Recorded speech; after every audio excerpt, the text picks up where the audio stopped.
of me being disappointing in Gary's mod. Yes. Yes. Shooting Garrison Tally. Very disappointed. Like, I don't even know what I was thinking back then in Gary's mod. I need to use Gary's mod at some point. Like, I have it on my Steam account. I just... Freaking, if you could load up Gary... If I could put together a clean enough collection that's not filled with useless fluff, and if I could freaking... If I could put together, like, a collection for you to subscribe to that didn't eat up a whole lot of memory, freaking, I'd want to do multiplayer in Gary's mod. Yeah. Yeah, that'd be fun. Okay, but... did you get the invite? Mm-hmm.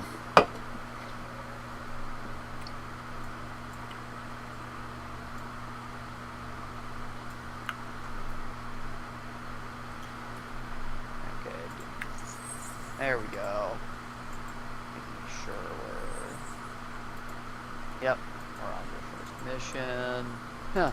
Realistic, even in this mode, would be a pain in the ass. I have I will say there have been, I think there's been 1 or 2 Call of Duties I've actually completed fully on Veteran. I'm not sure if I've ever completed a Call of Duty campaign on Veteran fully. Oh dear God, I forgot how fucking trippy this is. Oh my.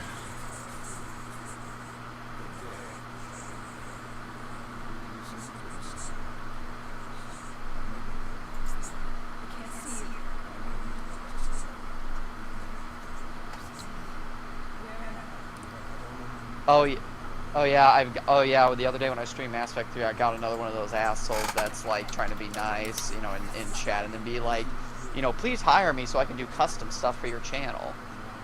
That's bullshit.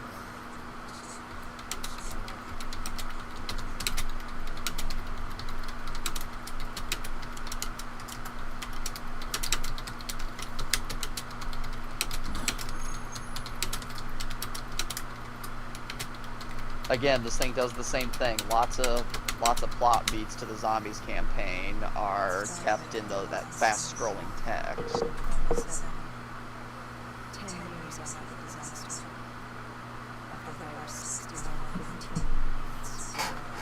Yeah, I freaking hate how it feels like you get like a viewer that seems genuine and they just want to sell you something. Or they want you to buy something.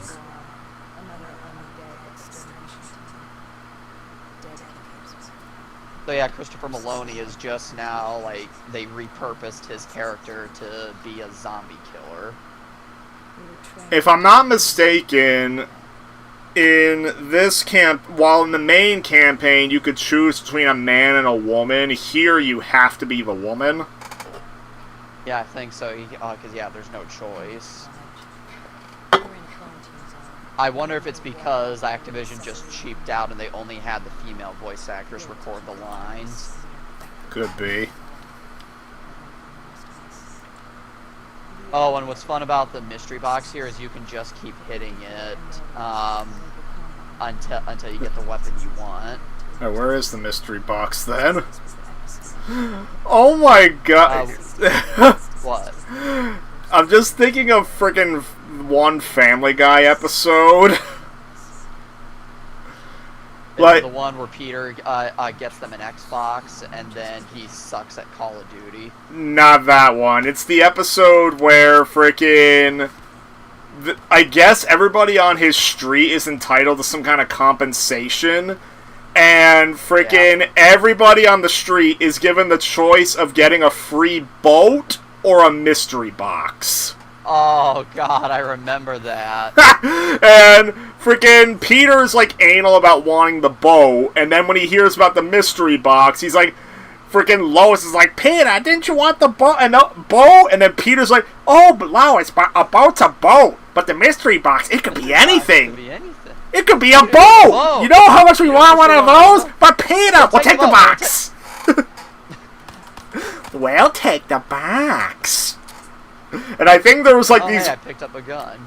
And I think freaking what was inside the box was like weird concert tickets or something. It was 2 tickets to a crappy comedy club, to use Lois's exact words. By the way, over here is the Okay.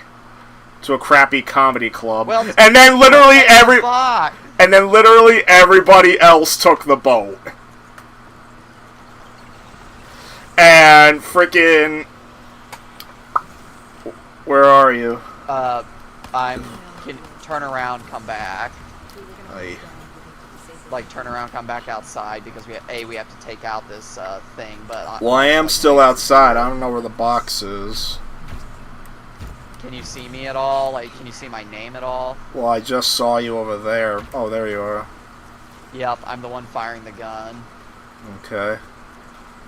But yep, you can just hit it as many times as you want. Okay.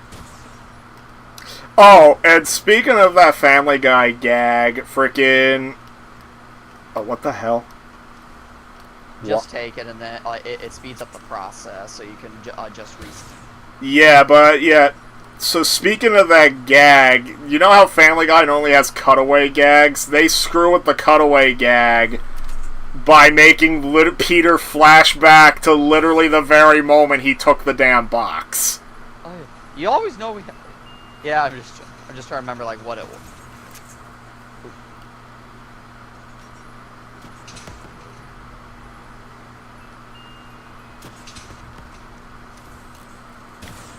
Yeah, I'll settle on this one. Well, what do you have? I just have like a SMG. Okay. I'll stick with the assault rifle I have for right now. I'm happy with it. But next mystery box, I might want to see if I can get an LMG, because for some reason, when it comes to Call of Duty games, I love using LMGs. I mean, Call of Duty does have pretty decent turrets. Yeah, I don't have a rocket launcher. There should be one around here. Oh, This yep, is found not. one. Picked up some ammo for it. Oh, dude. Yeah, you have to shoot the rocket. Damn, this thing takes so many rockets. There it goes.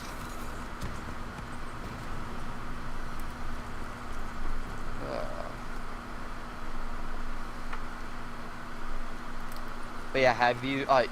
but you also remember the one where Peter gets them an Xbox at the end? Yes, I know that one. Like... And then he plays Call of Duty Modern Warfare 2 specifically. And he's like, alright, Dad, can we please have a turn at the Xbox? Just a second, Meg, I'm still trying to get the hang of this. Okay, now, guys, what button do I press to shoot now? Ah, damn, crap. Who's the douchebag who keeps dying? I'm not a douchebag, I'm new. Well, if you're no good, why don't you just go hide until the end? Alright, I'm just gonna go crouch behind this. Is this the crouch button? Who dropped the grenade? Idiot, moron, you suck! And that last one, I'm fairly certain, is Quagmire that says you suck. Hey. But yeah, I remember that episode was the episode where they thought the world was gonna end, but then it turned out it was just an April Fool's prank. And like, the reason why Peter gets them the Xbox in the first place is because just beforehand he admitted he hated everybody. Yep. Like, hey Chris, I just thought we could do some crystal meth, as a father-son thing. I don't really know. And then Peter just goes complete psycho. Hey. Oh, this is the part I remember from the zombie campaign. I mean, seriously, look at the subtitles. If you have subtitles on, there's a whole paragraph that's on screen. I don't care. Like, there is so much. Kind of reminds me of modern Yu-Gi-Oh cards. Like, you know the joke with modern Yu-Gi-Oh cards and monster effects, right? Yeah, they are so freaking confusing. Notably, Yu-Gi-Oh! Legacy of the Duelist, I have yet to try anything past the 5Ds campaign. Why's that? Just because I know that past that point, that's when the cards get uber confusing. Oh yeah, especially when you get to brains and whatnot. Like I know nothing about like, I know nothing about brains, but my friend I have a friend like who's put like so many hours into Legacy of the Duelists that yeah, there's like two series of Yu-Gi-Oh that's just like uber confusing. Yeah, like... Including linked summoning. Ay, ay, ay. And there's another paragraph of text. Honestly, it kind of makes me think of James Stephanie Sterling's like episode this week, entitled "Video Games Shut Up," and it's like video games where like that feel the need to have characters constantly saying things time and time and time again, like even when you do the most minuscule things during gameplay. And honestly, I imagine Stephanie Sterling does not like Metal Gear, then. No, it's not that. It's more like they were showing off some kind of like pocket RPG, some weird like I guess like indie RPG or something. That like they said while it's a good game and they overall really like it, it's like every time you do an attack, a character is like going like good job, good job, good job, good job, good job. Kind of makes me think of in that game Greedfall that I still need to finish. But in Greedfall, if you have like a companion, like a certain companion named Vasco, I think in your party, every time, and I mean every single time you enter combat, without fail, he will say this exact line: "Bit of poison on me blade, and let's go." Okay. Literally every time you enter combat.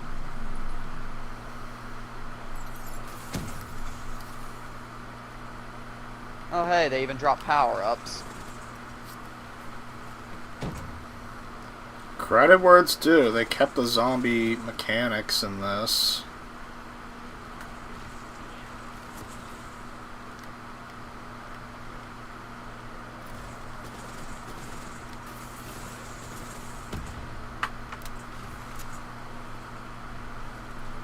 Oh hey, a shotgun. I forgot that zombies will sometimes randomly drop weapons. And sometimes they're not as good, so if you frickin' pick it up, you lose your old one. Like I just did. Oh dear. Oh shit, oh fuck, damn it. Ah. Let's see what was it. There we go.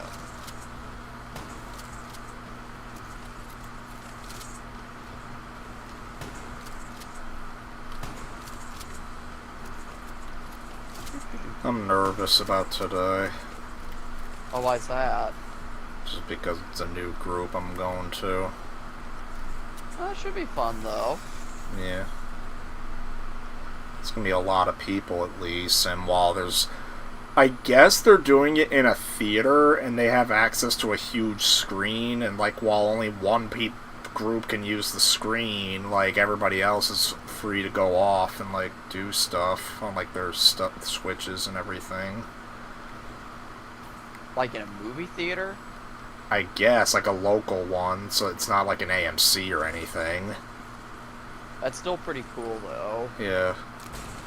Honestly, imagine you're in an IMAX theater and you were playing like OG Call of Duty Modern Warfare 2 campaign in an IMAX theater. Yeah.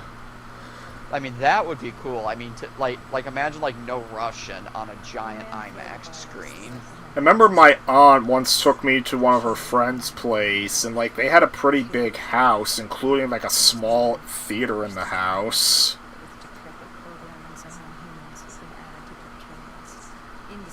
Like imagine trying to play a game on one of those kinds of screens.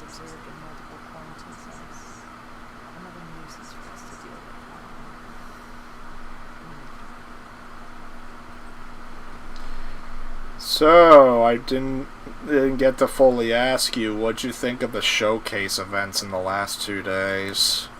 I haven't really been watching those, I'll be perfectly honest. I've kind of stopped watching a lot of those recently.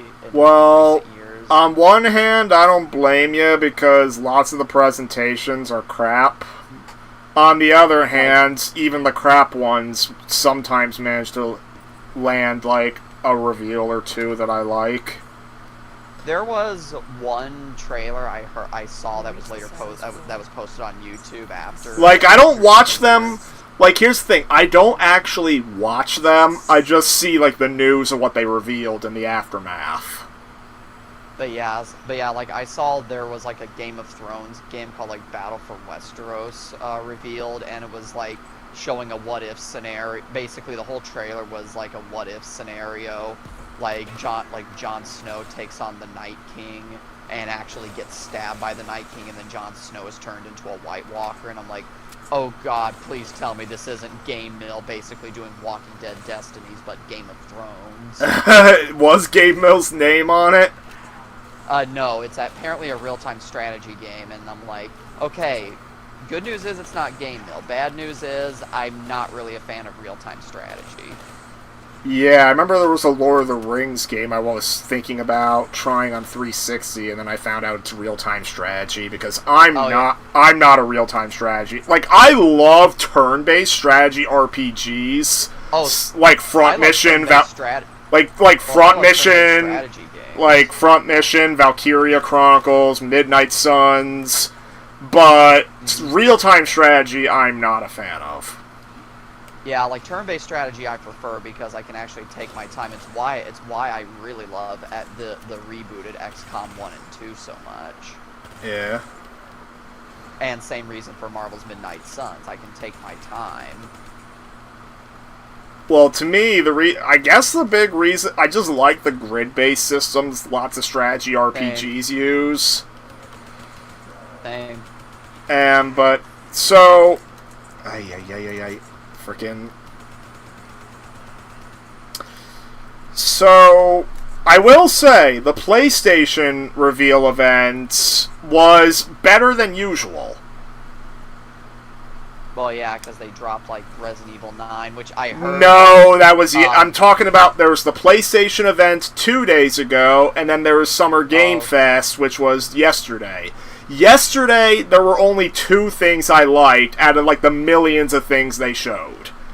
They were Resident Evil 9, which, by the way, they did, like, the ultimate troll move. Like, I read about it. At first, it looked like they were just going to announce a big 30th anniversary sale on every single Resident Evil game. Yeah, first, they got Lady Dimitrescu's voice just to announce there was a frickin' sale. And then... And then, they got one of the lead producers to come on saying, we have nothing to show at this time, please be patient, you know, one of those things. And then, literally, they come back, the very end of the show is the Resident Evil 9 reveal. They were trolling people. Because people were concerned because Resident Evil games usually don't take that long to make, and since it's already been 2 years since RE4 remake, they were wondering what the hell's going on.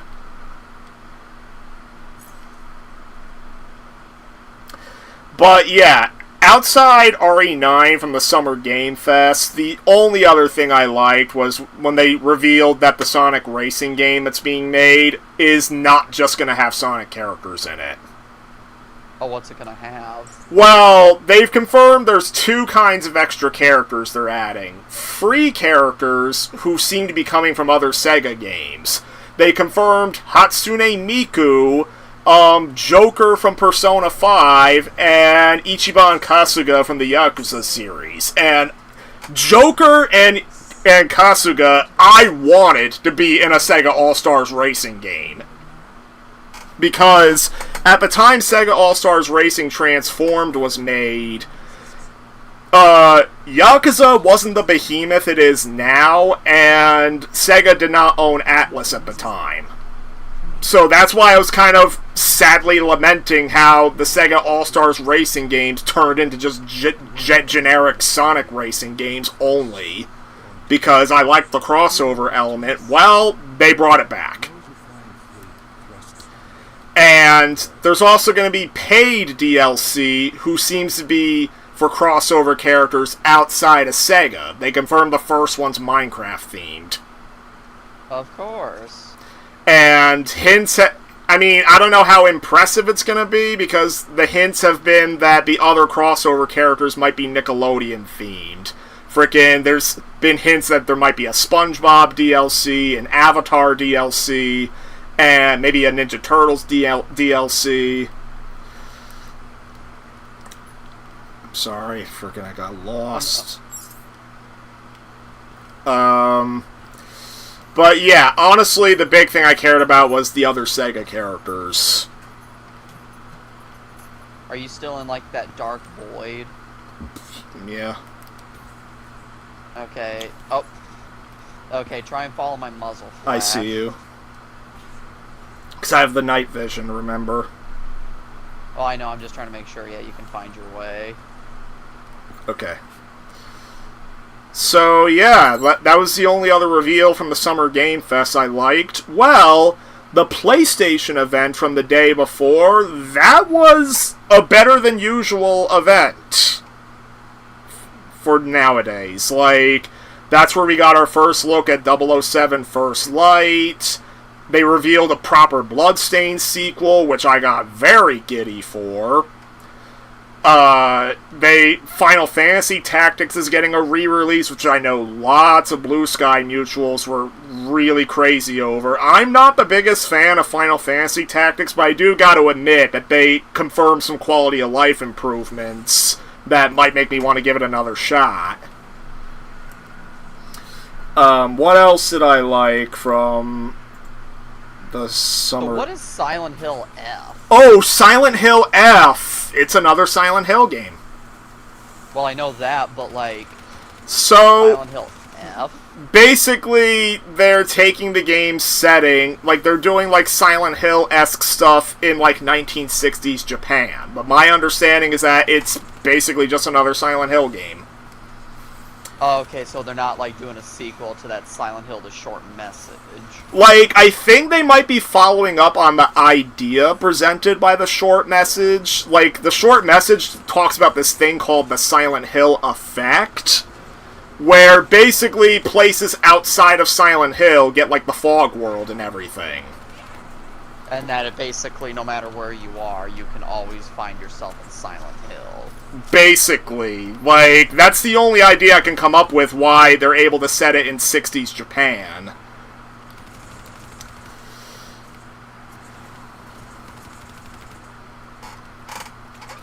But yeah, like, it just stuns me because it's less than a year after Silent Hill 2 remake.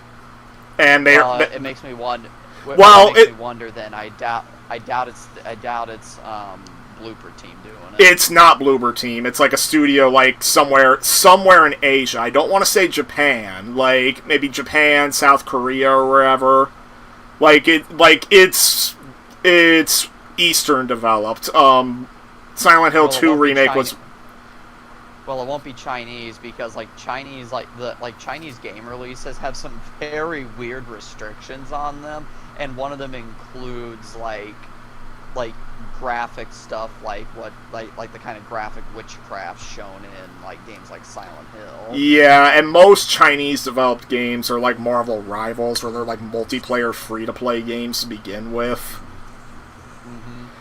Okay, so the other games that got my interest, well, MGS3 Remake got my interest, even though I already knew that, only because I recognize that a minigame that hasn't been seen, an Ape Escape crossover minigame that we haven't seen since the PS2 releases, is apparently coming back in the remake. Because that minigame was not in the Master Collection or the HD Collection. It was only in the original? It was only in the PS2 versions. So, yeah. Now, they also confirmed a Neo 3, which was the only Souls-like... Neo 3 and Code Vein were the only Souls-like games in the sea of Souls-like games they revealed over the last 2 days that I had any kind of interest in. And even then, it's not that much interest, but still.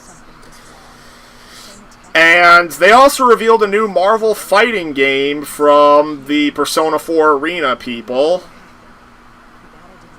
So that might be interesting. And then they also confirmed the original RE2 and the original RE3 are coming to PS5 and PS4. I'm worried they're going to be premium exclusive at first, but I at least know they can escape it. So yeah, the fact that there was more than 2 games I cared about, that's progress on the usual expectations.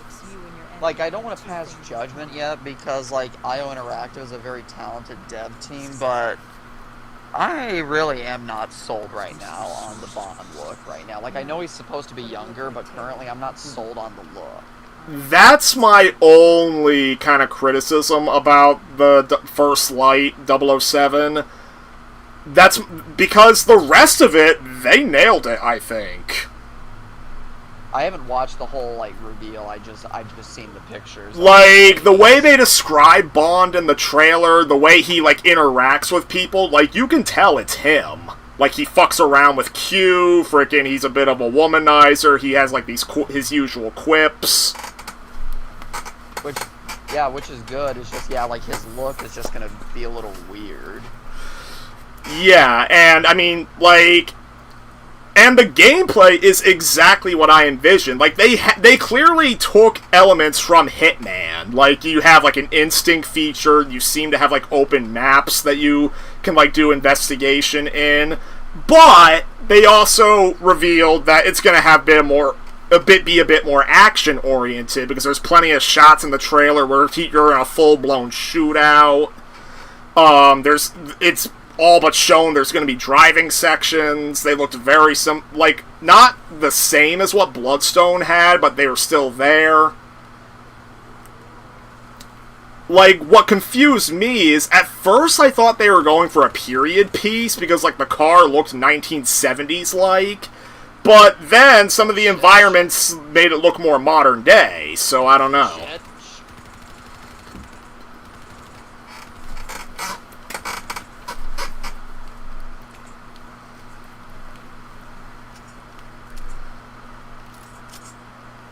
I think people are still trying to figure out who the Bond likeness is. Honestly, I can't. It's not really anybody I can recognize. Like, I think somebody made an educated guess, and it was like a guy who's been in a couple of TV shows recently, but I didn't know who that was. Yeah, I was kind of hoping they at least would have stuck with, like, the Pierce Brosnan likeness or something. Well, they said from the beginning it was going to be an original likeness. Oh, okay. So... Okay, but I don't know, like, somebody kind of made an interesting comment that I kind of agreed with, that right now the look they gave him kind of looks like every other generic, like, and this isn't, like, to resurrect this particular debate, but it's just, like, it looks like every other generic male protagonist from, like, the past 10 years. That's what Jado said about the new look. Oh, is that just looks like every other generic male protagonist? Yeah, he did say that he wanted to see him more in action, like, see if he acts like Bond. Which, yeah, it's like, if he acts like Bond, that's more important. Like, that's the thing, and I would say, from what I saw in the trailer, he does act like a younger Bond. So... It's still going to be very visually distracting, though. Well, hopefully... I need some help here. Hopefully he makes a good impression in the final game, because frankly, people were saying the very same thing about Daniel Craig. Well, I was never in on that, because, like, I just remember, You were too young to remember. Well, too young to really know any Bond, for that matter.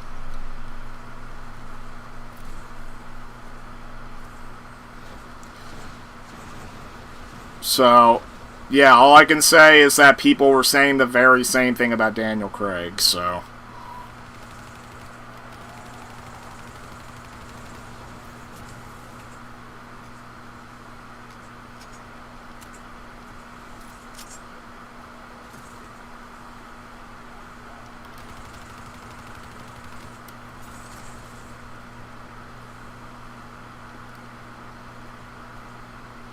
But yeah, so, and you probably recognize this mission, that this is not the first mission from the campaign. The first mission from the campaign, I actually think, comes later in this. Yeah, because I think they just reuse all the campaign missions, right? They did. I... And the objectives, pretty much. When you found the survey, did you have any idea who would uncover? Oh, yep. You also have the default, like, you also just have the female look. Yep. I am momentarily scrolling through Blue Sky. I am hiding any posts that say, yay, I got the Switch 2.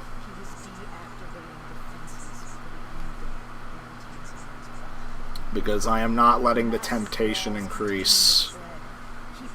Apparently the Switch 2 was causing those, like, old, like, midnight release lines outside of stores. Yeah.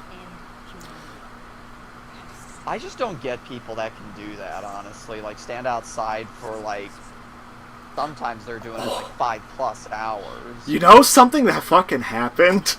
GameStop got in the news again for the wrong reasons. Oh dear, what happened? So, at least one GameStop location behind us. decided to make it customary to anybody who was coming to pick up their Switch 2 pre-order. They decided to staple their freaking receipts onto the box, which already wasn't going to make collectors very happy. Oh yeah, I heard about that. And now it gets worse. Apparently Nintendo didn't put a whole lot of padding inside the box. So the result was that when GameStop stapled the receipts onto the box, they stapled a little too deep, and they stapled into the screen. Oh. So when people unwrapped their Switch, they saw one, maybe two holes inside their screen, of their brand new Switch 2. Obviously, GameStop had to arrange replacements for them, but yeah. GameStop being a dickhead frickin' doesn't change. Well, GameStop definitely should not have been doing the stapling, but Nintendo also should have packaged it better. Yeah. Like, I do put part of that on them. Well, yeah, because I mean, I think I'm pretty sure, like, I don't remember how the original Switch was packed, but I know the Steam Deck was, like, blocked behind padding when I opened that.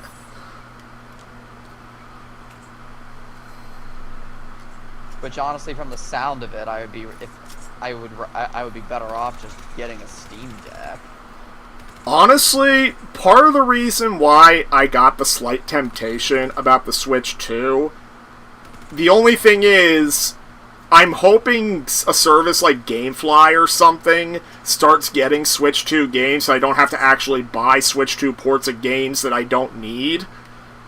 But I actually would be interested in trying to do a comparison series of games running on Switch 2 and Steam Deck to see if the Switch 2 is on par or better or worse or what.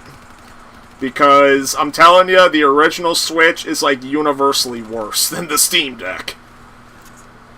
Oh, I know. Oh, I don't deny that. Yeah, like, there's some games that like run 15 FPS on Switch. That's how bad things got near the end of the Switch 1's life.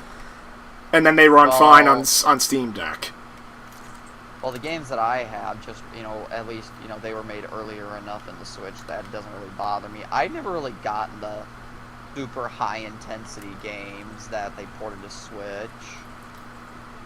Like, I never really got those because I had no reason to, and I know they were going to be technically inferior. I mean, there's some where it was completely impossible, and they decided to compromise by making a frickin' streaming port. I think they did that with, like, RE3 Remake on the Switch. And RE2 Remake, and RE7, and RE8. Like, the silver lining is that with Switch 2, now proper Nintendo ports of those games are possible. But again, it's like, why don't I just get a Steam Deck then, where most of those games, and more... They run on the hardware, yeah. So, The and only thing that really interests me, honestly, is the fact that apparently in undocked mode, the Switch 2 can do 1080p 60 FPS on most games. well, I think undocked on Switch 1, it would be 720p and 60 FPS on games. But yeah, so the only thing that really, like, the thing with the Switch 2 is that it doesn't have a whole lot of exclusives that are worth owning right now. Multi-platform games, I honestly could not care less about because they're still invalidated by me having a Steam Deck. Exactly. Like, stuff like Cyberpunk and Hitman and all that, why get those for Switch 2 when I can play them on Steam Deck? The only thing I would really have is, like, you know, if I just really wanted to play something on the go, which, again, my Switch 1 still works fine for the games that I play on it. Yeah, like, honestly... Yeah, you go first, yeah. Like, my Switch 2, like, I mainly play, like, Pokemon Shining Pearl. I've got, you know, Marvel Ultimate Alliance 3, that I play, that I still go back and play. The Bayonetta games, Saints Row 4 is just fine on Switch, so I have that one I play on Steam Deck. But, yeah... The PC version of Saints Row 4 is actually, at least for me, was glitched to where, like, sometimes it would delete entire DLC outfits for some reason, or whenever I would try to make like a custom outfit loadout, make an outfit and then save it so I can change to it at any time if I wanted. Those would just randomly disappear sometimes. I could check and see if there's mods for that to fix that. Well, anyways, and admittedly, I'll be honest, I have gotten, just because they were on sale for May the 4th, I do have some of the Aspire Star Wars. And it doesn't change what I think.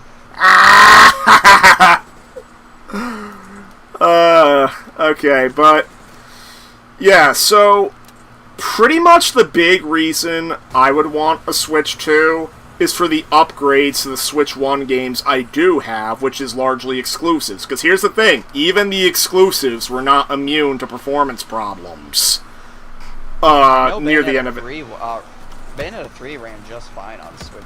Like, I did notice frame drops with Bayonetta 3, which I suspect could be corrected on Switch 2, especially if they make a patch for it. Ultimate Alliance, like, I am going to be very damn curious to try my entire Switch 1 library on the Switch 2 and see what games perform the same and which ones perform better. Because I'm wondering, because the way it was for like PS5 and Series X is that some games had a capped frame rate for like a capped resolution and frame rate for, like, the hardware they were expected to run on, and some games just never got a patch, so they were kept at the same frame rate and all that. But then, some games, like GTA 4 and whatnot, did not have a capped frame rate, so without any updates necessary, they just ran better on the new hardware. So, I know that there's some games have, like, a $10 upgrade, like what PlayStation and Xbox were doing.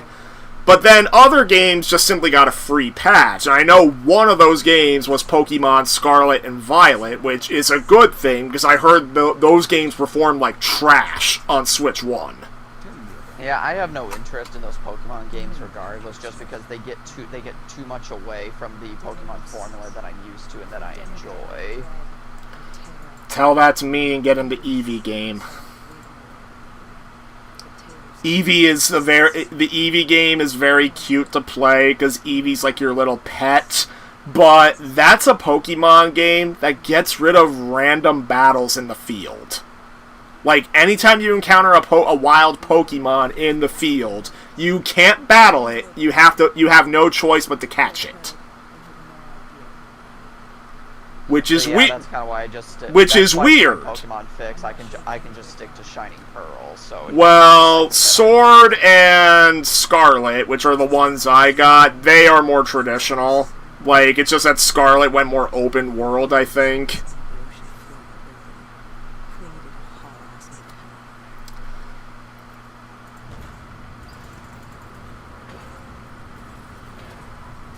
Procedure. Oh my. Oh, and I remember AMC had like a warning in front of Ballerina about the flashing. Oh yeah, I don't remember there being flashing light that egregious of flashing lights at any point though. Yeah, there really weren't like when she walks into the club and. No, like maybe you want they're freaking flashing lights, freaking watch Incredibles 2. Oh, I know. I'm aware. I saw it in theaters, and I was super disappointed with Incredibles 2. So was I, but the flashing light warning was warranted there. Yeah. Frickin'.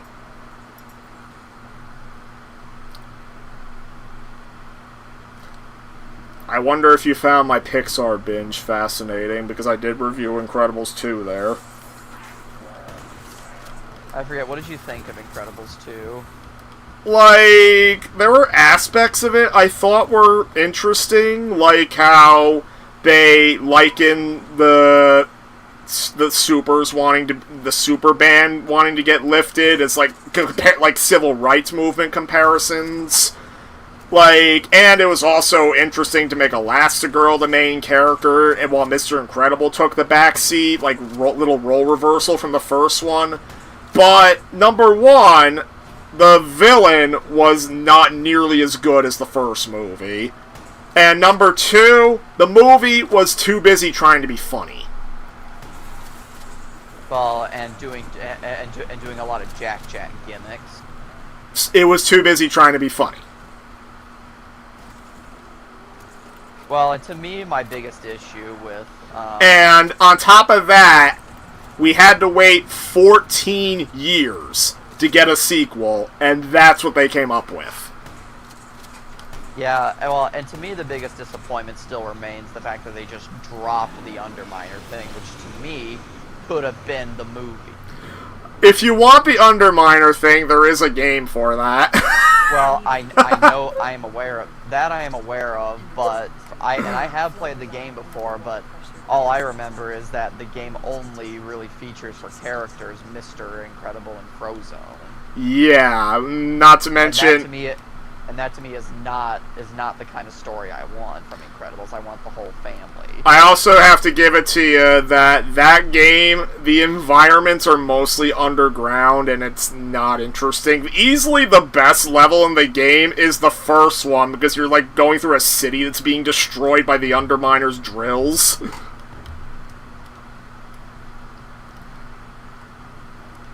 We can't drown here, right? Or wait, yes we can, because I see the oxygen. Yeah, I'm just trying to find out where the fuck we go now. It's a where the fuck do we go kind of game. So do we go over near Hendrick? No, Hendrix is just standing there. Ay, ay, ay, ay, ay.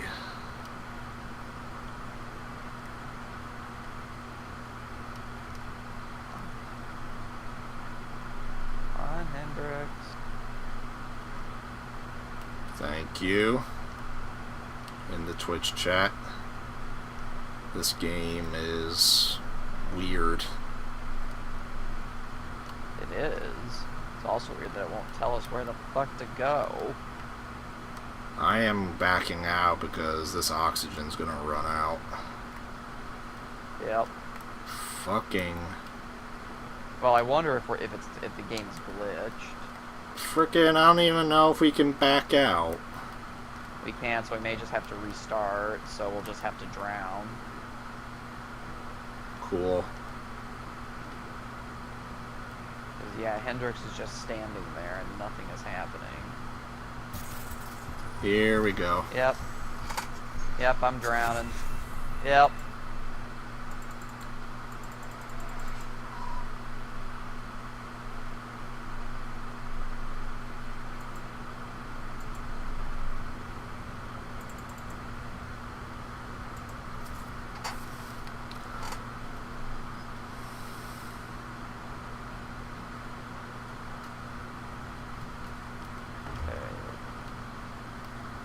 Dude. Okay, like, try coming over here with me. Maybe that'll trigger something. Where are you? Can you look where the bullets are coming from? Oh. Oh, there it goes. Bastard.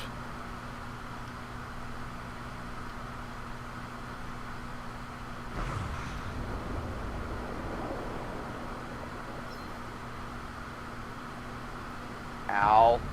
Ow.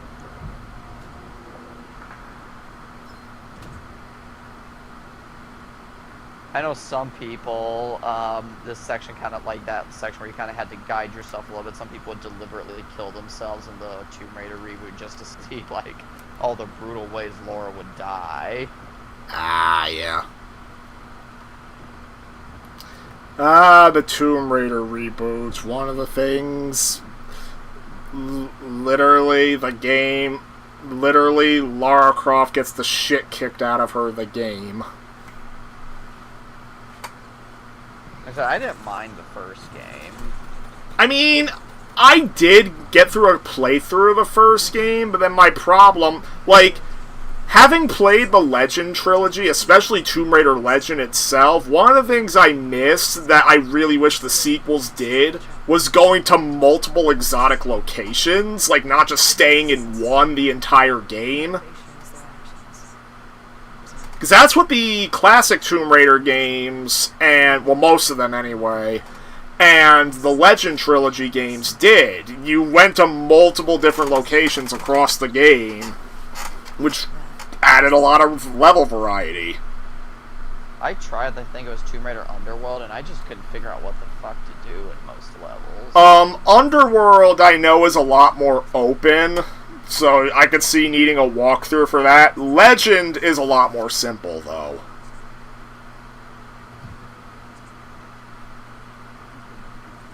I may actually have to get some lunch in an hour, because I actually am hungry.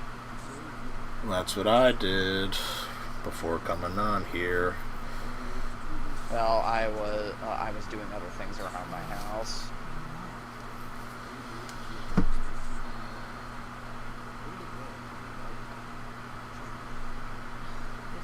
Oh, this story is just...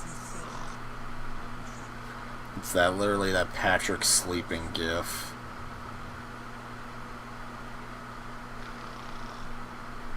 It makes no sense, and it's just hard to get invested in a story that Just imagine the developer of this part of this campaign in particular, like they're just freaking to us. They're like Solitude and E minor. Both of us, yeah, E minor. All right, yeah. Commander John. John.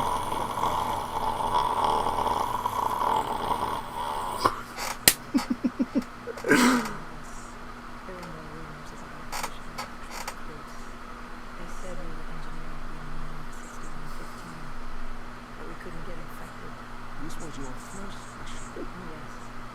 5 years after the outbreak, most cities increased volume containment.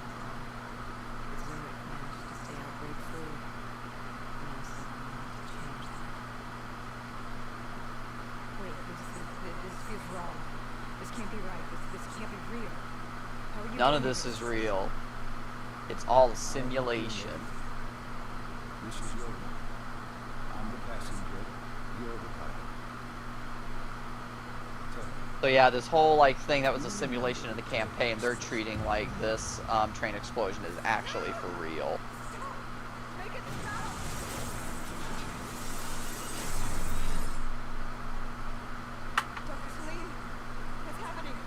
They're just replaying the campaign again. this is your moment.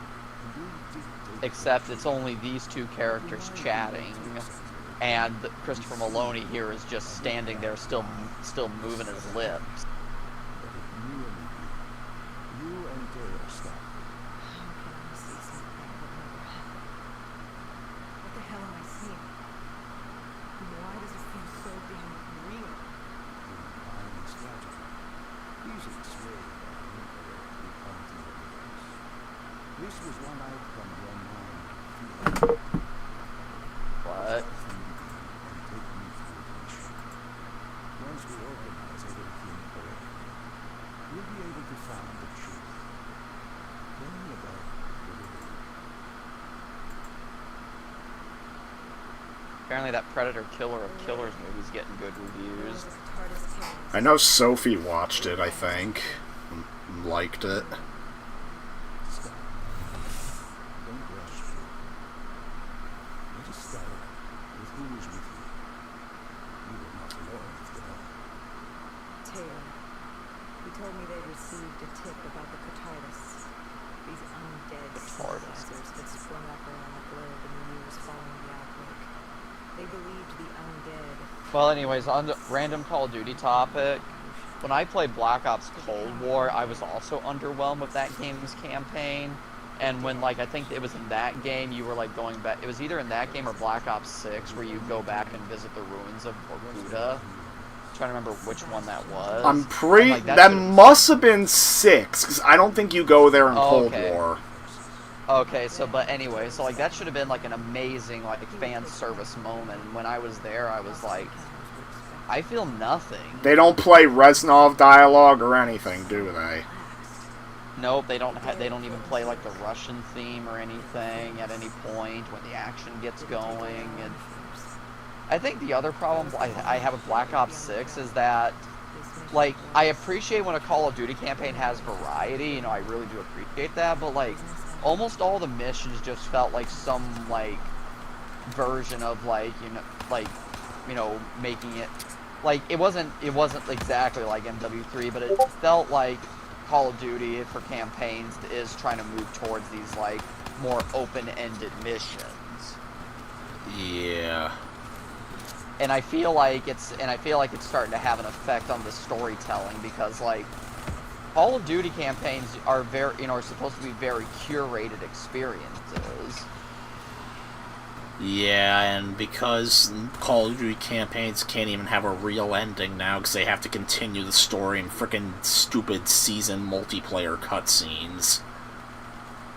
And so yeah, like the story of 6 with like whatever the secret organization was that's supposed to be chasing you, it's like, oh, we're not actually doing anything against them. Okay. Oh, Pantheon or whatever it was. Oh, God. And then, I gotta be honest, that final level of Black Ops 6 was so underwhelming that you're just having that big holdout in the safe house. And instead of, like, actually going to the Capitol and, like, defusing the virus bomb or something that you're told about, which, a big virus bomb in the Capitol, that would make for a very, fun climax. But nope, that just happens off screen and you're stuck at the safe house, just basically doing a shootout. You just, like, two things you remind me of. You said Pantheon. That reminds me of a Hulk game on the PS1 called Hulk the Pantheon Saga. That is another game I may have put on Jaddo's PlayStation Classic because that is a pretty horrible game. Like, it is most certainly review material for him.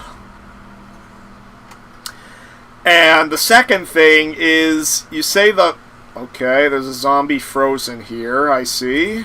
Oh, never mind, it blew up. And the second thing is, you think it would be like a cool concept for a Call of Duty mission to like stop a bombing of like a Capitol building or something? Is that what you said? Yeah. Well, that reminds me of Splinter Cell Pandora Tomorrow, the second game in that series, where you have to stop an airport bombing as the final mission. And because that's because it's a stealth game, it can be pretty frustrating, I've heard, but like still, it's a very showstopper event to end a game on.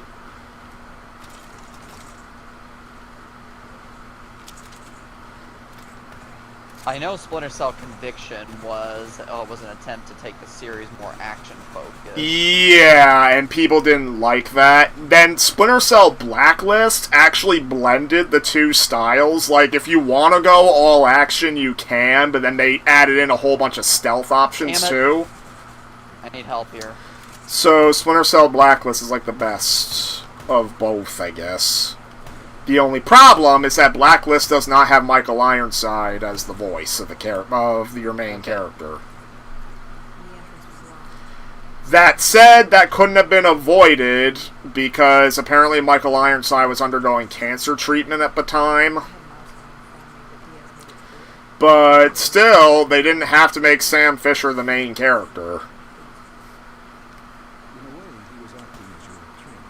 Diaz wanted me to And sadly, we never got a proper follow-up because Ubisoft be modern Ubisoft.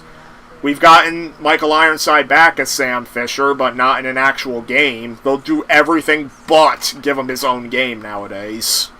Well, I know that Sam Fisher was a guest, basically a guest like DLC mission in Ghost Recon Wildlands. Yeah, and the thing is, that cutscene in Wildlands, like, everybody memed about it, how freaking Sam Fisher makes a low-key reference to Solid Snake, or, like, even Big Boss.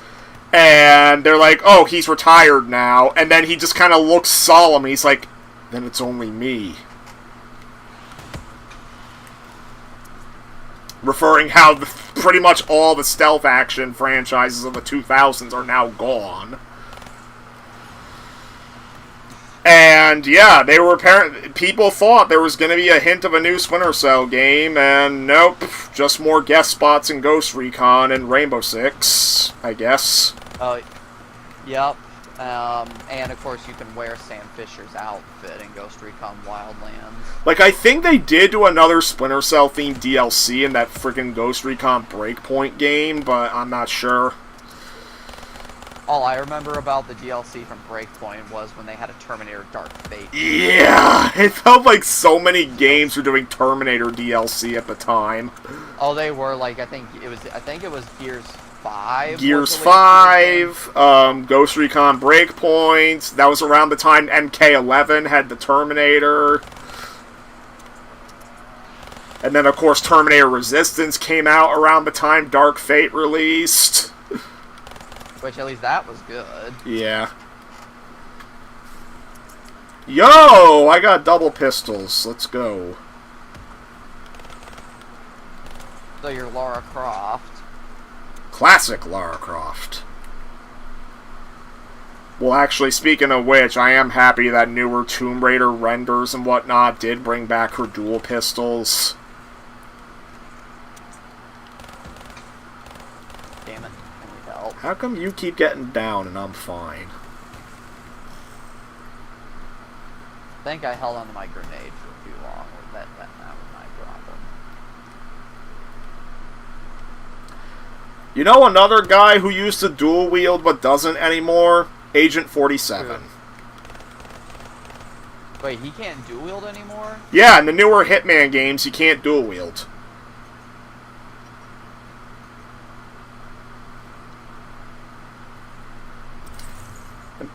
My understanding is that Hitman VR, normally you could dual wield in VR games because the whole point's have two hands. Well, Hitman VR, I heard, kind of sucks, and part of the reason why is because your left hand is basically useless. You can only do stuff with your right hand. Probably they did that on purpose just to go out of their way to make sure he can't dual wield. Because for some reason, in the 2010s, it became uncool to dual wield. That's why Lara Croft didn't dual wield for a while.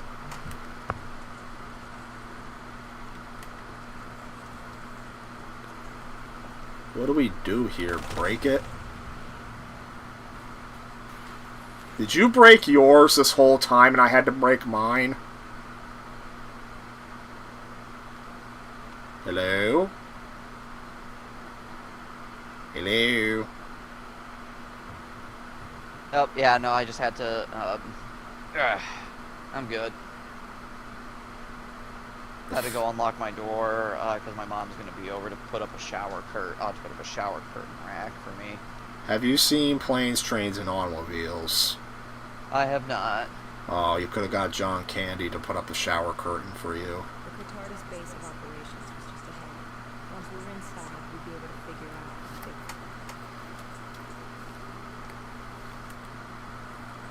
I also unboxed all of my Funko Pops today, so that's You get I'm gonna Funko be Pops? putting those up later. Oh, I got a surprising amount of them once I started Oh, unboxing. them. right! I think I remember you showed me one, which was like the gay Harley Quinn or something. Yep. I didn't know you had more Yeah, of them, though. I have a ton of them, and I actually have a Godzilla one, and he's a big boy. Like, it's a big one. Well, I guess my equivalent for Funko Pops would be Amiibos.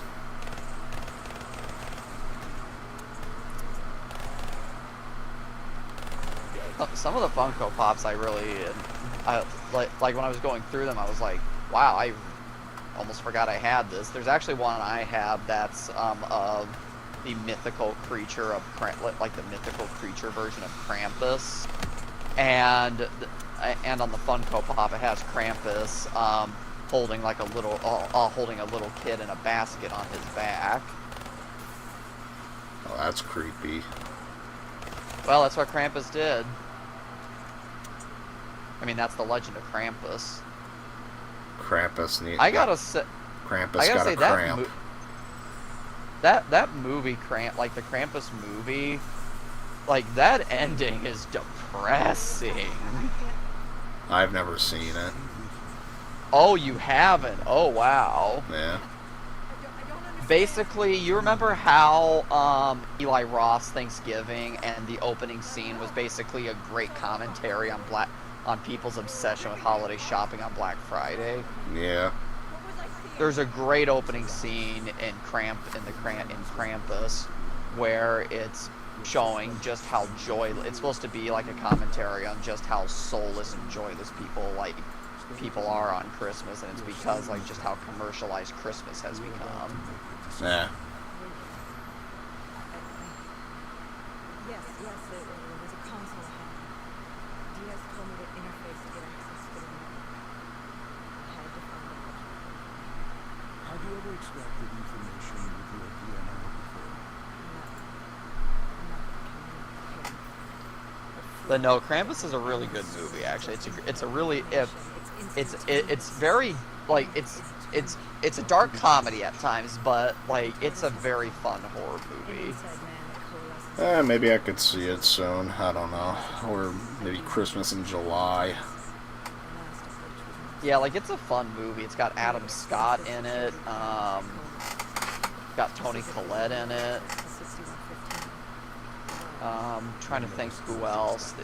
There's a guy I recognize. He's from Anchorman. Have you seen the Anchorman Yeah, I movies? know who you're talking about. He was also in Final Destination 5. He was the boss man. Yeah, that guy. Yeah, Boss Man. From Final Destination 5, and he's pretty funny as well in We were ready to breach, but it didn't. and He was ready. Krampus, like he's a stereotypical, like I guess you would say, like redneck type of parent. Well, Like, he was a redneck type hilarious. character in Anchorman, so I believe it. And like I think like in one of the scenes when they go out to like search for somebody, like in the winter storm, he like the character goes to his like Humvee or something, and he like literally pulls out like a big ass shotgun. And again, it's supposed to be a commentary that like a bunch of rednecks just for whatever reason think they need to own the biggest guns. And rednecks go on a rampage. I still love, though, speaking of rednecks, I still love Woody Harrelson's line in the first Zombieland. Thank God for rednecks! Have you seen Zombieland? Yes. Okay, good, because really funny movie. I love that movie. Yep, I've seen Zombieland. Not the sequel, though. I've only seen the original. Zombieland Double Tap's pretty fun. It's still pretty fun. Yeah. I remember Zombieland Double Tap came out around the same time as Maleficent, Mistress of Evil.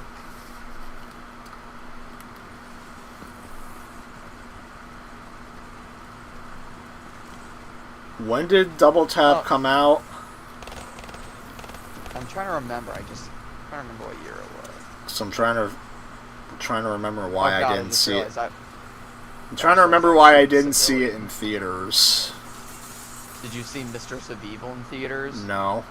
The only live-action remakes I've seen in theaters were Alice in Wonderland and Beauty and the Beast. And Alice in Wonderland I couldn't have known because the remakes weren't a trend back then, but Beauty and the Beast was not really voluntary on my part. He was hijacking any robotics he could, so Well, Mistress of Evil I kind of enjoyed, and I will say, part of the reason I enjoy it is that death has not really been much of a thing in most Disney movies. Like, characters either don't die that often, or characters don't stay dead.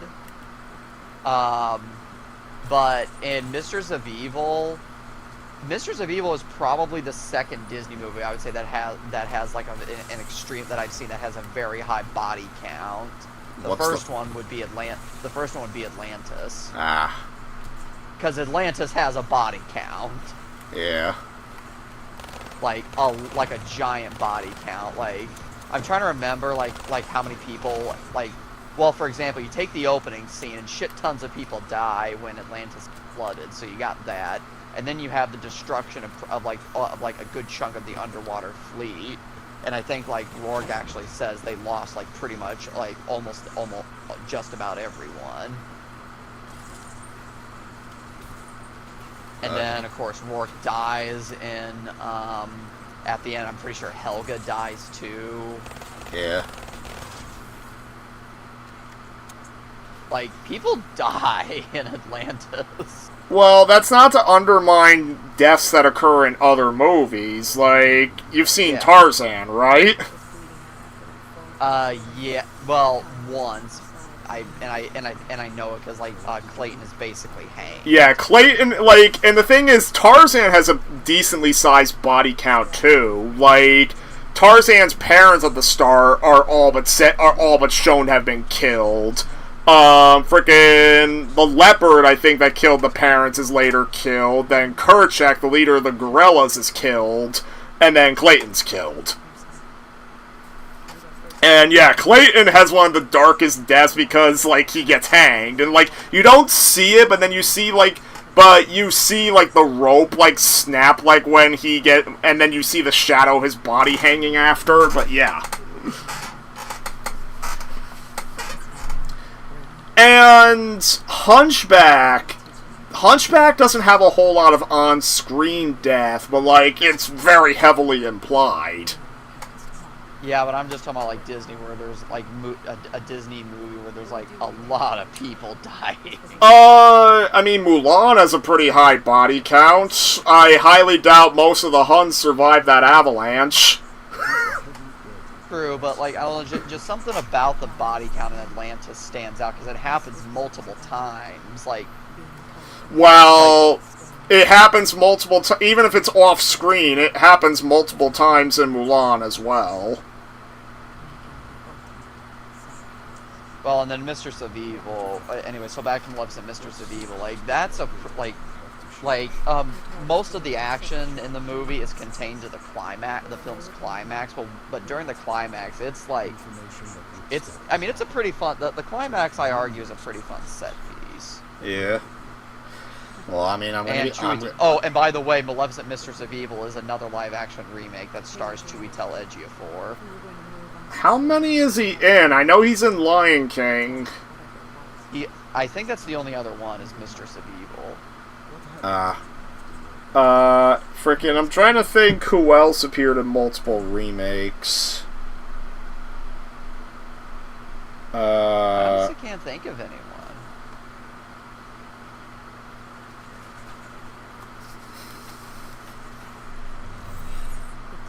I love how we're so disinterested in this. Yeah, it's way better to talk about literally anything but this story. Taylor oversaw the Frickin' This was Peter Maletti, Mm. of Taylor's team, an explorer. So, what He was the guy did you happen to read through my rambling about the Pinocchio remake? I have not gotten to that yet, but I do intend to. Oh my god. Like, Yeah, you stayed up way too late, my friend. yeah, but I was very passionate about how I did not like that movie. Because I Was hold... it in the 50 Shades Club? Yes, it is! I mean, it's a little bit high up there because, like, it's like... There's a couple of good performances. Like, I know you said you liked Tom Hanks as Geppetto. I mean, he's fine as Geppetto, but then freaking... Also, they play it up like he's gonna be more important, but then he isn't. Freaking Cynthia... And then Cynthia Erivo is the Blue Fairy. Frickin', she's pretty good as the Blue Fairy. She's got wit, she's like a motherly authority figure, just like the original. She sings, and she sings pretty good. And then she disappears from the rest of the movie. Have you seen the original Pinocchio? I have. You have? Well, she was supposed to be in more in the movie than just the opening. That's all I'm saying. And I will say that, I forget, did the remake have Pinocchio horrifyingly turn into a donkey? The remake does it almost exactly as how the original did, where he turns halfway, but then he gets off the island before he can go all the way. The difference is that the remake, Hey, he's like, Nick. I can't get to you because they're in the way. But anyways, yeah, go ahead. So, frickin' the difference is that, so he gets donkey ears and a tail. Like, that's as far as he goes in both the original and the remake. Now, Oh, I was thinking of, his friend. Yeah. what was the name again? Lampwick. Yeah, I forget, does that happen in the remake? Because I actually can't It remember. does, but it's heavily neutered. Because, yeah, like, that was a horrifying scene in the original. Like, Yeah, that was like... straight up nightmare. Like, it was straight up nightmare fuel. Yeah, like, let's just say the line delivery, like, the soundtrack, like, the framing of, like, the camera work on animation, like, it was way better in the original. Like, like, basically, the whole thing with the remake is that they were too afraid of, like, going crazy, too afraid of being scary and all that, so they sanitize it.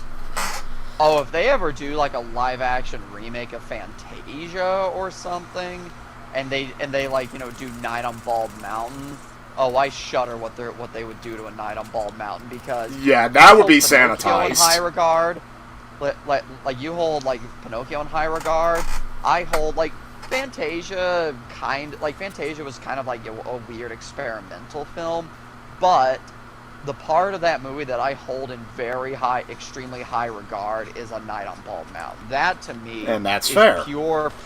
It's pure perfection in visual storytelling. Yeah, I mean, I'm with you on Fantasia because it's very experimental, and I do respect it for, like, it was, like, basically art for art's sake, which is something you really don't see very often with, like, a major studio.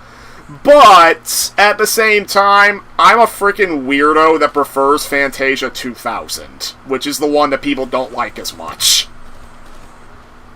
And the reason I prefer Fantasia 2000 is because the shorts they do... The shorts they do are what I'm more accustomed to. And frickin' also I have more nostalgia. And I'm not gonna make it. Because too many enemies. I'm trying to clear them out for you. Yeah, I can't get to you.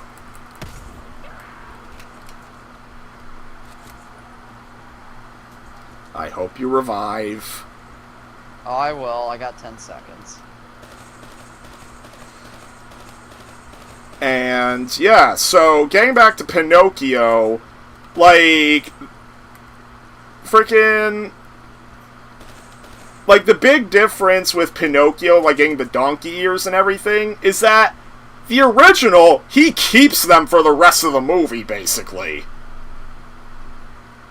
The remake, basically what he does is, I gotta go help my father. I'm not gonna be selfish. Well, it's not even that selfish. He basically turns down a reasonable job offer from a friend who didn't exist in the original, and him being like, I'm gonna shave my father. That gets rid of the donkey ears and everything. He didn't even do anything yet, and he's being rewarded. And I have to freaking Yeah, go on. Oh, go ahead. I was just gonna say the thing that's speaking of Geppetto. Well, just how funny his name sounds when you say it. He's a Geppetto. He's Geppetto. You're gonna reference what Jado heard, right? Well, not just that, but also like there's that Family Guy gag where like Pinocchio, like Geppetto's really trying to get Pinocchio to lie, just so Pinocchio's like nose extends. Oh my god, no! Yep, that was a cutaway gag in Family Guy. Oh my god, that is messed up. I'll have to find the clip for you because I mean, to me it was kind of hilarious. I mean, I'd imagine, but no, like, you know the curious thing, like, not like freaking. I can still appreciate his performance in the original Pinocchio because it does come off like elderly grandfather-like freaking, like, you can tell, like, he's distraught about losing his son and everything. But the original voice actor for Geppetto was not well regarded with Disney staff. Well, I know he was basically a Nazi.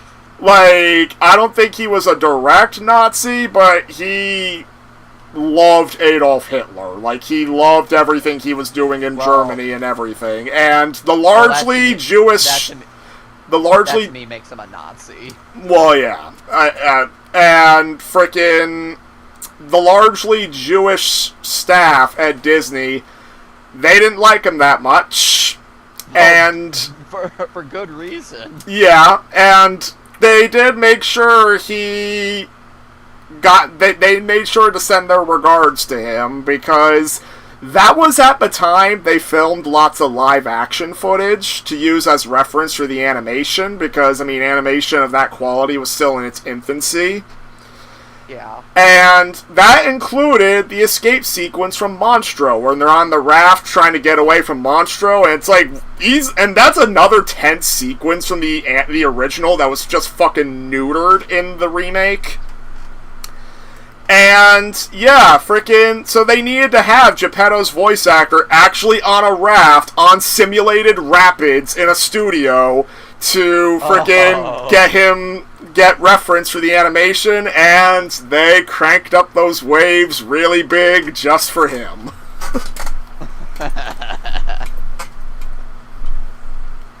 Man, that had to be awkward, though, coming into work every day. It had to be awkward. Especially because World War II was starting at the time the freaking movie was being made. Hell! Also, speaking of Disney, like, just not be afraid of being dark today, can we just remember that Disney had a short propaganda cartoon of Donald Duck literally, like, going, Hiya Hitler! Hiya Hitler! Like, can we just remember that Disney did that? That's not the only propaganda short Disney made, by the way. Oh, I know, but it's like, but it's like, when you think of how dark Disney used to be, like, Donald Duck was not only saying Heil Hitler, he was doing a Nazi salute, too.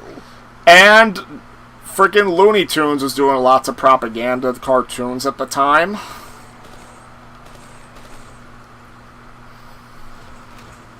So yeah, like, Disney in general just isn't afraid to be dark today. Yeah. Like, the only thing they seem to be okay with is whenever Marvel does something dark. Yeah. Or whenever they actually let Pixar off the leash and actually let them make movies like Inside Out. Yeah. Because, like, Inside Out, I wouldn't say Inside Out is dark, but it's a very mature movie. Yeah. Both of them. Like, yeah, both of them are. So, like, very rarely does Disney seem to actually want to let people make mature movies. Like, I'd say Zootopia has a lot of mature themes, but that was kind of a fluke in, like, a sea of, like, copying Frozen over and over.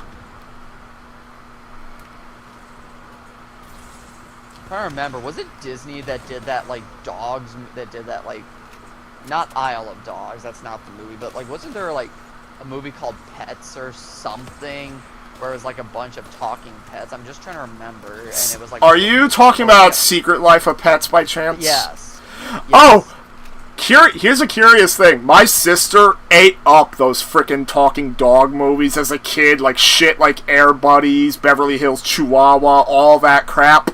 She went to go see Secret Life of Pets, and when she came home, I asked her, how was it?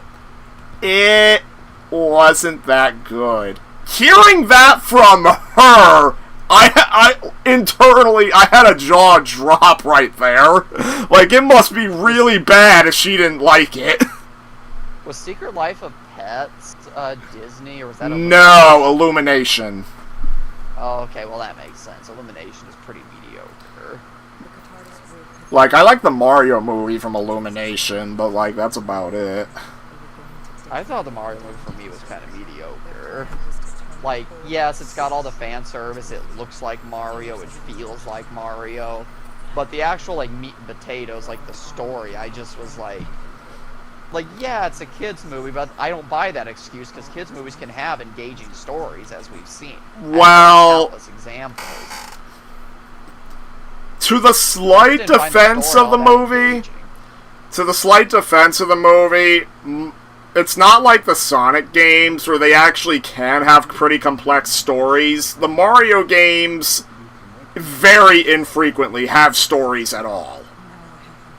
Well, but even then, though, it's like when you're doing a movie, though, you need you need a narrative that the audience can. It doesn't have to be Shakespeare, but at least it has to be something that they can grasp onto. Like, I'm trying to think of Mario games that did have a story. Like, mostly it's the RPGs, and, like, the only other example I can really think of that was significant was frickin', like, Rosalina's backstory in Mario Galaxy 1. Oh god, I'm just shooting a civilian. And, yeah, like, other than that, the Mario games usually never get any more complex than Bowser kidnapped Peach, go get her.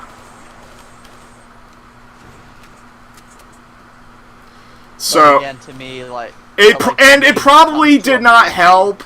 It probably did not help that because the movie had to be heavily supervised by Nintendo, who freaking loves keeping the basic premise of, oh, Bowser took Peach, get her. Like, that probably didn't help the writer's case, either. And then I think that to me was to the movie's detriment. Yeah, like, legit, the Mario RPGs got bad for a long time, specifically because Nintendo was at a weird point where they didn't want any Mario character. Like, they not only wanted only the basic characters you'd see, like, in a regular Mario game, so, like, no original characters the Mario RPGs would usually make, but frickin' they wanted them to act only as they would in canon. So basically that would mean no friendly Goombas, no friendly Koopa Troopas. Literally the only friendly NPCs you can encounter were Toads. Like, that is what made games like Paper Mario Sticker Star friggin' horrible. On top of frickin' cutting out the RPG elements, making battles pointless, frickin' there's so many convoluted puzzles, including the bosses. Sticker Star was just not a good game. You probably have no familiarity with Paper Mario at all. All you need to know is, if you're ever going to try Paper Mario, do not play Sticker Star. Yep, I have no familiarity with Paper Mario. Like, I figure the one you might like the best is Super Paper Mario on the Wii, because that's an action RPG. Like, it plays like it plays like a traditional Mario game with, like, RPG elements, and it has a pretty complex story. But still.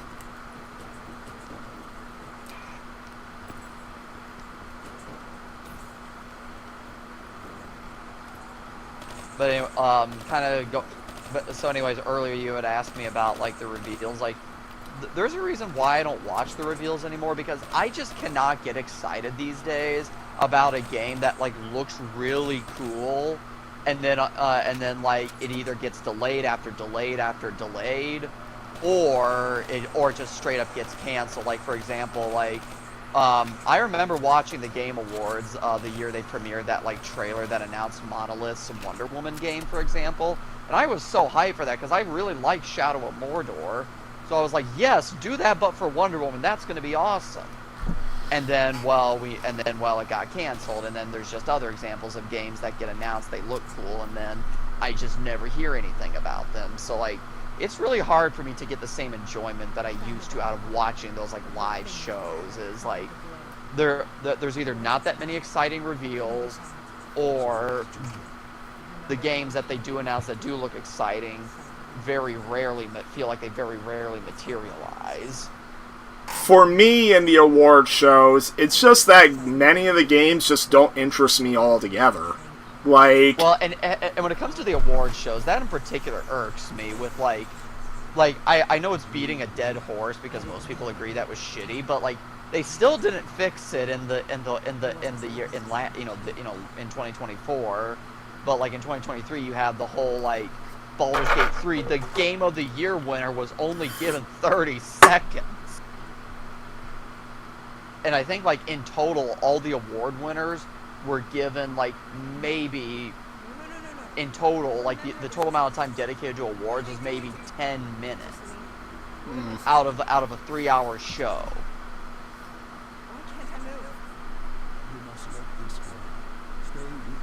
And then they pretty much did the same thing last year, and I'm like, yep, they're not going to learn anything. And then, of course, when Jeff Keighley did his completely half-assed addressing of, like, all the stuff with Ubisoft and Activision, when, like, all the stories were coming out about how shitty those companies are actually to work at.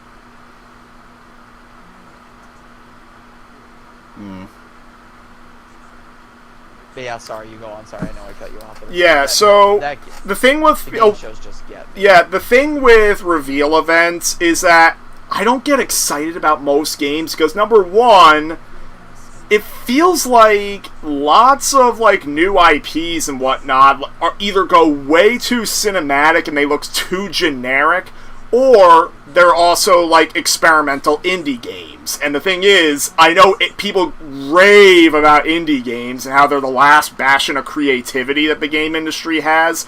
I am not a fan of most indie games, and that's simply because lots of them, I don't know, are too experimental for their own good. And it doesn't help many of them are, like, retro 8 and 16-bit inspired of eras of games I really don't have much attachment to. And, like, it feels like the few indie games that I do like are games that kind of harken back to the ones I like from, like, the PS2 and PS1 eras. Like, I love the Bloodstained games, like Ritual of the Night and I'm really looking forward to the upcoming sequel, because those are Metroidvania-style games from, like, the guy who made most of those. They have the aesthetic and everything. Freaking Hat in Time I really liked, because that was a throwback to, like, 3D Mario 64 clones. Yeah, like, if there were more indie games like that, I'd be much happier about the scene. And meanwhile, freaking, I remember when Bloodstained Ritual of the Night came out, everybody, like, literally everybody on social media is going, Bloodstained's not great, go play Hollow Knight. Hollow Knight's so much better. I've looked at so much gameplay of Hollow Knight, I don't fucking get it. Literally, what Hollow Knight is a vaguely Metroid-style game with Dark Souls elements, because, of course. And it's That's like, another thing is like the the Soulsborne genre is kind of becoming overplayed at this point. yeah, and freaking, like, it's like, if I'm gonna pick a freaking Metroidvania-inspired game, am I gonna go with the one that's just join the crowd, but it's popular because it's on a freaking trend that we all love? Or am I gonna pick the game that's directly inspired by and worked on by the people who made those games I really liked?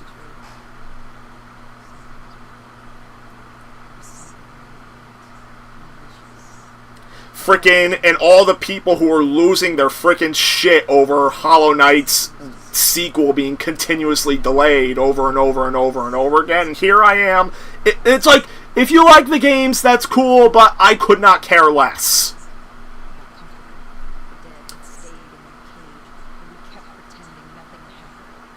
Doesn't help that I'm not a big fan of the art style. Like, it's this black and white art style, like these cartoon bugs, basically. That's what the characters are. It's like, why would I want to explore this world? Why would I care about this?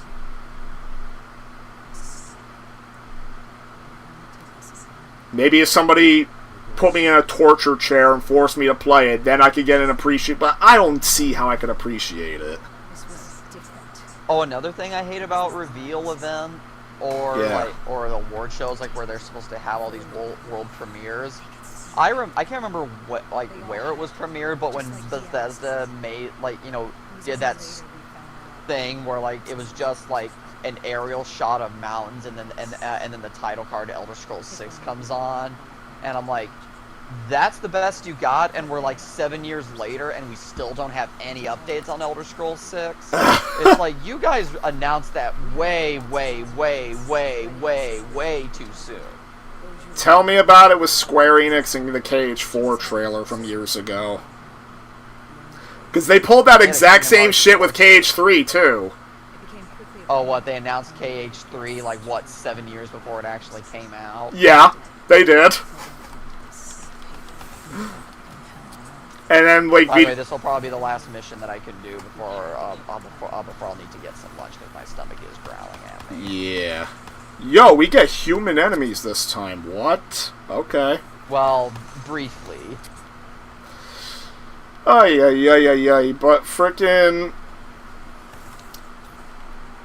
I thought you were gonna reveal you were gonna talk about that one time people were really upset about when Valve revealed fucking Artifact. I'm trying to remember. I actually... Okay, so... Valve, very famously, hasn't... Like, I mean, yeah, Half-Life Alyx ended up being a fluke, but frickin'... Very infamously, Valve has not put out consistent games since frickin' 2012. More or less. And then frickin' 2013, they make frickin' Dota 2, and literally for years, all they're doing is milking out microtransactions, basically, for Dota 2 and Counter-Strike Global Offensive, which they later rebranded Counter-Strike 2. And I think Team Fortress 2. To a lesser extent, because Team Fortress 2 hasn't been getting as updated as it used to be. And frickin' what happened was Valve appears at an award show and they're unveiling a new game. They build it up with like this hype, like you have like this shiny background, you got the chorus going, and then frickin' all of a sudden it reveals very slowly Artifact, the Dota card game.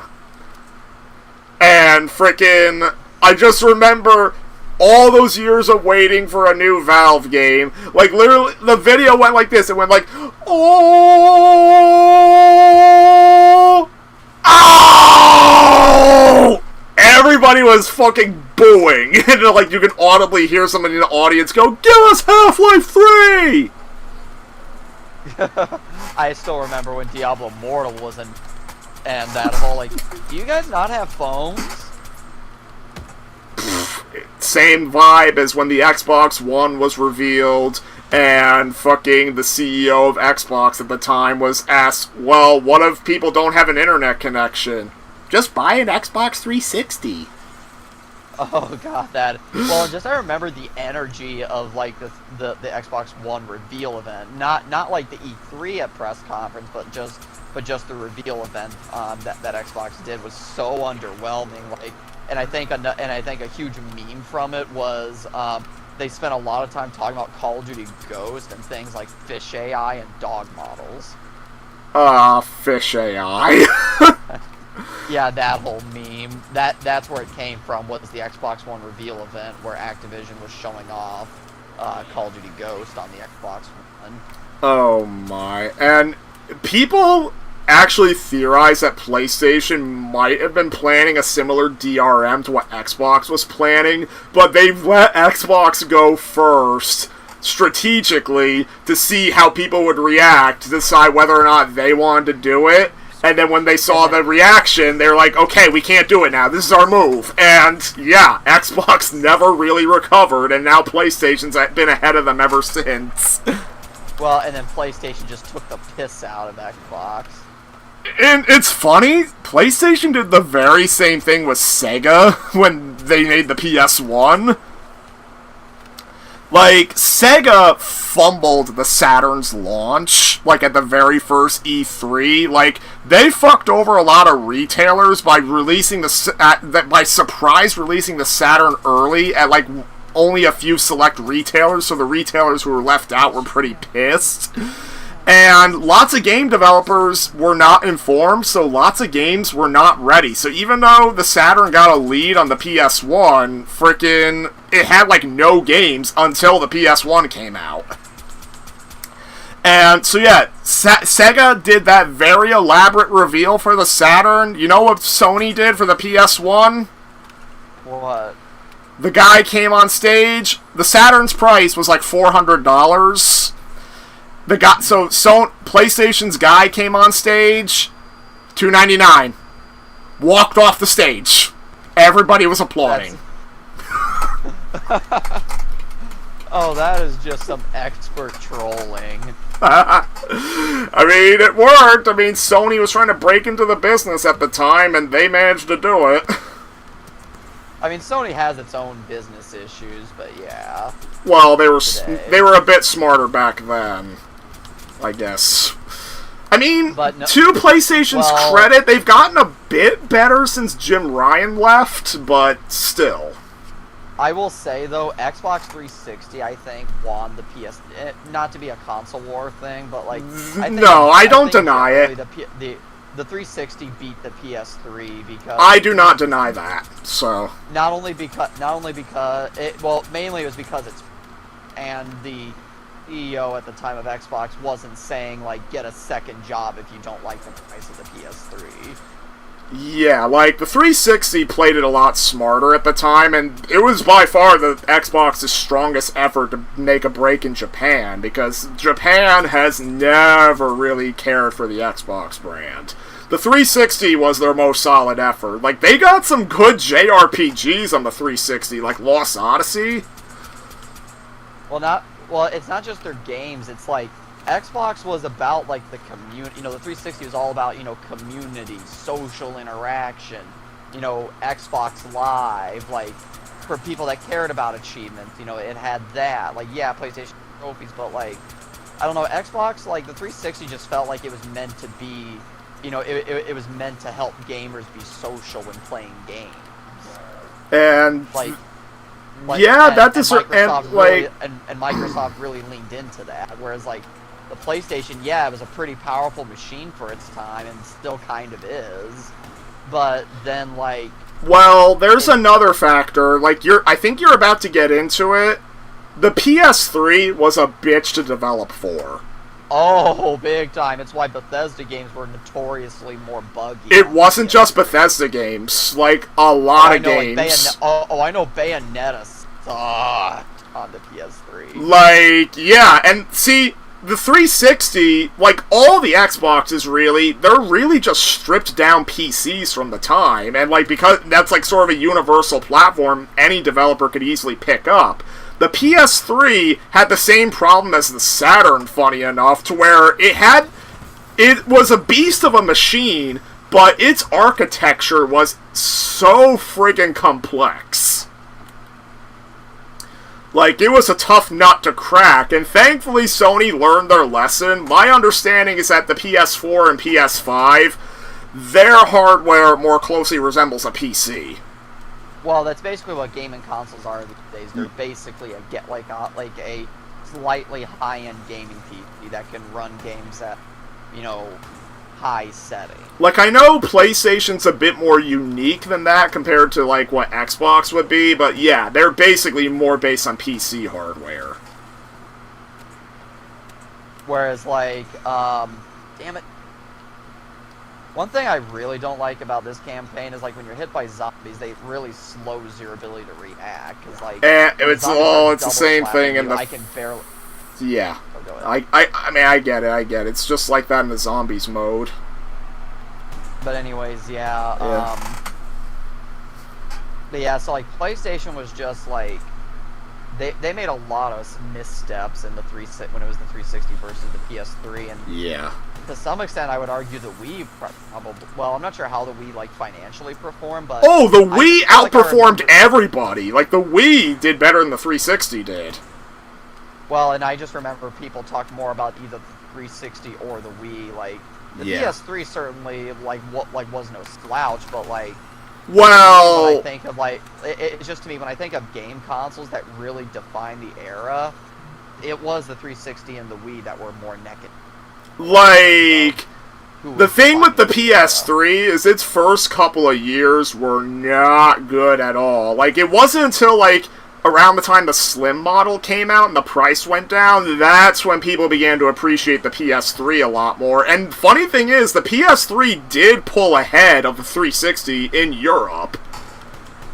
I think it always was ahead in Japan, because that's just par for the course, I think. But, like, only really in, like, North America did the 360 stay ahead. Like, the PS3 did win back a lot of goodwill, like, in the second half of its life, but yeah, that first half was not very kind. And, yeah, and then the PS4 was what Sony needed to get back on top. And I will say, I do really, really hate how, like, I unfortunately had a bias against the 360 at one point, and how I've explained the story to you, right? Yeah, you have. Yeah, like, for the viewers, anybody who watches this back, basically, I wanted a PS3 as a kid, mainly because I heard about, like, the PS2 backwards compatibility, though sadly I did not get one that could play PS2 games. But then later I discovered a lot of PS1 classics on my PS3, and then I got stuff like Uncharted, later Resistance and Killzone and all that. That was fun, but yeah, so I got a PS3 at a time where everybody owned an Xbox 360. I was in middle school. Yeah, when they found out I had a PS3 instead of a 360, well, long story short, I was the laughingstock of the grade. Everybody had to go on huge rants about how I made a mistake not getting a 360. How I was wrong for not getting a 360.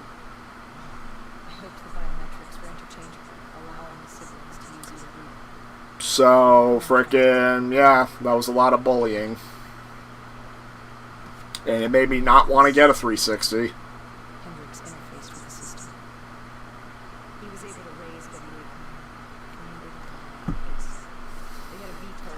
The only reason I ended up getting a 360 was because in high school, there was this guy who would, like, I always went to lunch, like, in a social worker's office, because I had a really bad experience in the cafeteria my first couple of days of high school, and I never wanted to go back. But, there was a guy there, like, I know he was some kind of special needs, because he needed a paraeducator with him. But he was utterly obsessed with Halo. He loved talking to me about Halo. Like, eventually the conversation went towards the Batman Arkham games, but early on, all he could talk about was Halo. And eventually, when I discovered my first retro gaming store, I got myself an original Xbox and copies of Halo 1 and 2 just so I could know what he was talking about. Oh. And eventually, that spiraled into interest in me wanting to get a 360. And I remember I got copies of the Orange Box, like the Half-Life 2 Team Fortress Portal Collection for 360, and I got my Ultimate Alliance Gold Edition, Marvel.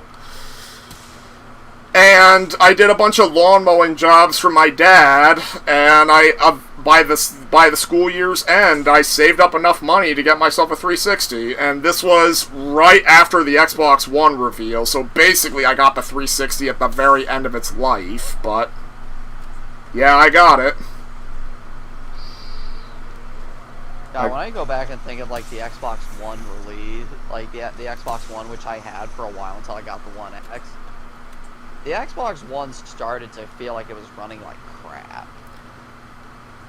That's very funny. That's what happened with my PS4 at one point. Or specifically, when I was playing my PS4, I just noticed the fan was getting really, really loud. Especially on, like, most of the demanding games. And I was, like, wondering, why the hell is it getting it so loud? It never used to do this.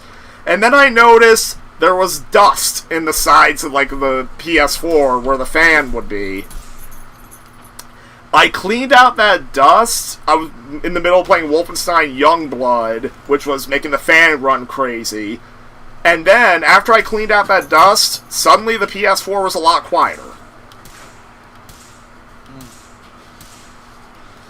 Like, for some reason, fans on the newer consoles seem pretty good at keeping dust out when they're in use. Yeah, the PS5 and Series X have been great about that.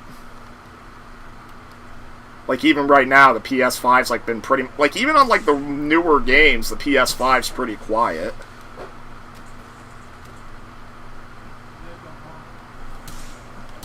Okay. Oh, what I really liked about what Sony did when they launched the PS4 was that whole how to share your games trailer. Oh my god, they were being savage towards Xbox. I mean, like, it was hilarious. Just like, how to trade games. Step 1, find a friend. Step 2, hand them the game. Hendricks had pulled all the data. I just love that. Pick up those in position.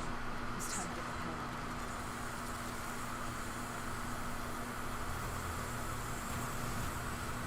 Where it doesn't matter. Our veto. Oh, they blew it up. You maniac! You blew it up!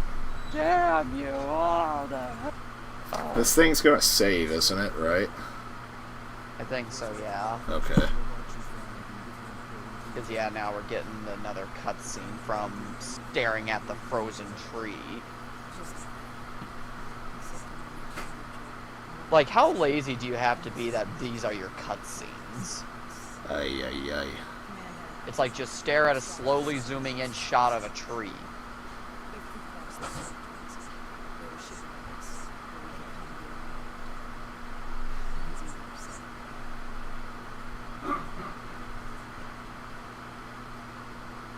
Oh shoot, I forgot to make my Blue Sky post. Like, I had it all typed up. Well, I made it. I forgot to hit post. Well, we're still on the same So go ahead mission, and do it right? Anyway. Yep. Yes. Okay, I'm gonna save and quit. Oh, Yeah, I got it. oh, we're done now? Yeah, I'm gonna have to. Okay. Yeah, call it here because I do need to get some. Because And- because the thing with me, whenever I get hungry, I start to get headaches. Oh my. Well, at least we made progress on this thing. Oh, we did, yeah, and then eventually I can't wait for us to get around to House of Ashes, because that's going to be fun, because I want to see how badly we do, because the way the multiplayer in House of Ashes works is,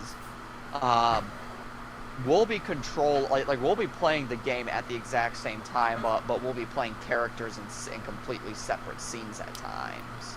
Okay. So like stuff that I'm experiencing, you won't be seeing because you'll be doing your part of the story, and I'll be doing my part of the story. And eventually, of course, like we'll meet up at certain points, but as characters meet up, but yeah. So so decisions that like your partner makes can end up affecting you. Aye. So it can make for a pretty interesting outcome of like, depending on the decisions your partner makes, can end up screwing you over in terms of if you're trying to keep a character alive. That's almost making me wonder if we should try like those. What's that developer who only makes like 2-player games? Oh, Hazelight. Hazelight. It makes me wonder if we should try those Hazelight things at some point, because A Way Out is pretty fun, as is It Takes Two. I've also heard everybody rave about that Split Fiction thing. Oh, I've heard Split Fiction's supposed to be pretty fun. Yeah. So yep, I gotta get going, but yeah, this was fun. Yeah, we were talking about literally everything but the freaking game story, so that'll be interesting to listen back to. Oh, it's so mind-numbing. The story itself is just mind-numbingly dull on top of just making no sense. Yeah. Yep. Okay, go eat something, have a good and I have to Yeah, I do. get ready for my thing. And you have fun tonight. I hope I will. Bye-bye.